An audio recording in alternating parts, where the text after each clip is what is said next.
13મી જૂને નવા શૈક્ષણિક સત્રનો પ્રારંભ થઈ રહ્યો છે, ત્યારે નવા સત્રની શરૂઆતથી તમામ શાળાઓમાં ફાયર સેફ્ટીના તમામ સાધનો વ્યવસ્થિત રીતે ચાલુ અવસ્થામાં હોય તે અંગે તમામ શાળાઓની તકેદારીના ભાગરૂપે ચકાસણી થઈ ગયેલ છે, તેમજ નવા સત્રથી જ તમામ સાધનો સુચારુ રીતે ચાલે તે માટેની સૂચનાઓ અપાઈ ગયેલી છે.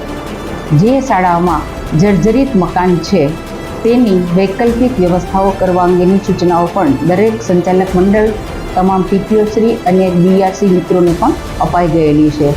પ્રી મોન્સૂનની કામગીરીના ભાગરૂપે પણ તમામ શાળાને પરિપત્ર કરી અને જાણ કરી દેવામાં આવેલ છે. નવા સત્રની શરૂઆતથી જ શાળા પરિવહનના સાધનોમાં રાખવાની તકેદારીના ભાગરૂપે જે કંઈ સાવચેતીના પગલાં લેવાના છે તે માટે પણ તમામ શાળા સંચાલક મંડળોને જાણ કરી દેવામાં આવેલી છે.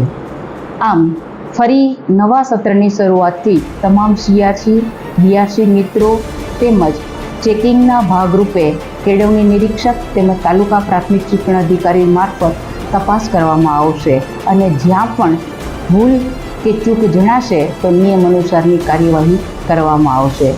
નવા શૈક્ષણિક સત્રની શરૂઆત માટે તમામ શિક્ષક મિત્રોને ખૂબ ખૂબ શુભેચ્છા.